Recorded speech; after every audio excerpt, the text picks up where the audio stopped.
افغانستان اور پاکستان کے تعلقات ظاہر ہے ہمارے جو ہے خونی رشتے ہیں، تاریخی رشتے ہیں، ثقافتی رشتے ہیں.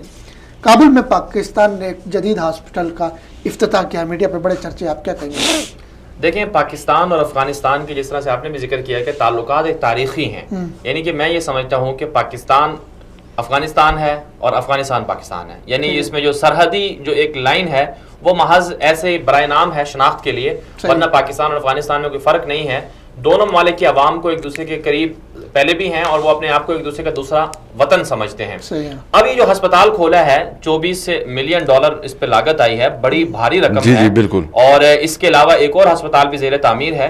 دنیا یہ سمجھتی ہے اور انڈیا اور ایران یہ پروپیگنڈا کرتا ہے کہ پاکستان جو ہے وہ افغانیوں کے ساتھ ظلم کرتا ہے، زیادتی کرتا ہے، ان کا ایک مائنڈ کو خراب کرنے کے لیے کہ پاکستان نے کچھ افغانیوں کے لیے کچھ نہیں کیا، مداخلت کر رہا ہے اور ان کو اپنی طرف ہے. حالانکہ اس وقت بھی افغانستان کی 95% جو عوام ہے وہ پاکستان کے ساتھ ہے. اگر 5% بہکاوے میں آئی ہوئی ہے تو ان کو انڈیا نے یا ایران نے خراب کیا ہوا ہے. ابھی جو ہسپتال بنایا گیا ہے آپ کے افغانستان کے اندر، یہ ہسپتال بننا قائد اعظم محمد علی جناح کے نام پر، یہ بہت بڑی کامیابی ہے. اور اس سے یہ ہوگا کہ افغان عوام پاکستان کے ساتھ بھی قریب آئیں گے، دنیا کو بھی پتہ چلے کہ پاکستان امن کا وہ خیر خواہ ہے، امن کا علمبردار ہے. پاکستان نے ہمیشہ دنیا کی مدد کی ہے. اقوام متحدہ میں آج بھی ہمارے فوجی ہیں، سب سے زیادہ قربانیاں دیتے ہیں. افغانستان میں بھی ہم نے قربانیاں دی ہیں، ان کو وہاں پر سہولیات مہیا کی ہیں. اور افغانستان کے ساتھ جو وہاں کے لوگ ہیں وہ پاکستان میں علاج کروانے آتے ہیں، ان کو تمام سہولیات دی جاتی ہیں. بالکل تمام سہولیات دی جاتی ہیں. عمران خان صاحب کا یہ جو ویژن ہے،